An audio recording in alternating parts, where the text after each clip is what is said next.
who just wanted to spend his teenage years in a summer camp will be fighting a god.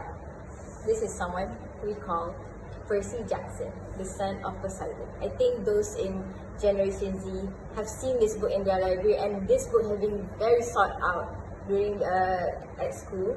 And usually kids will love reading this book because it is filled with adventures, thrillers, and the journey of Percy Jackson's life as a demigod. As you all know, this franchise has 5 books, and it starts with the first one, Percy Jackson and the Lightning Thief, which is the intro to the Percy Jackson franchise.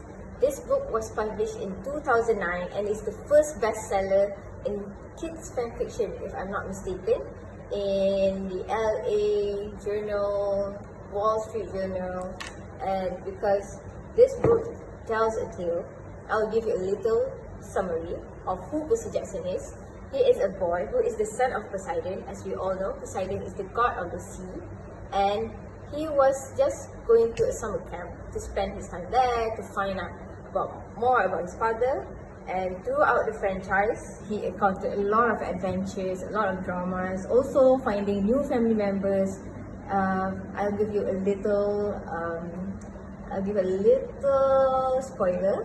He finds out that he has a stepbrother from another mother, and then they continue on a journey together, and finally at the end of the franchise in this book, they end up fighting Zeus, the god of lightning's father.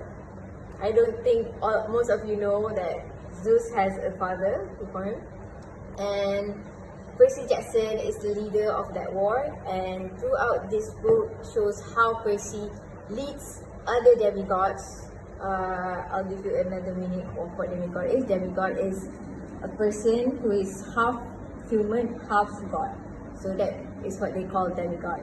And in this book, Percy leads these demigods on defending Olympus, the home to all the Olympic gods.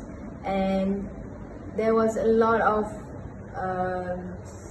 what should I say this? A lot of sacrifices, a lot of decision making made by Percy to ensure that their mission is successful. But he had to do a lot of sacrifice and decision making that had to be done in order to save Olympus. Even though Olympus is not his home, but it is something that is important to the other demigods and their family. So I think this book is really, really good and fun to be recommended to those who love adventure and thrillers, because who doesn't love a story about gods, okay? And their sons and daughters fighting together alongside their parents to defend Olympus, their home. And don't worry, I'll give another spoiler, this has a happy ending, so it's a really good read. And it has a lot of other morals, values such as teamwork, leadership, family-oriented theme, because it's about these demigods and their parents bonding together after a long time of not seeing each other, because of course gods have their own work and job to do, so they don't even have time to spend with their child. And in this book, it shows how these gods and demigods bond with each other after a long time. So those who love adventure and thrillers, this is a good recommendation for you. I think that's all. Thank you.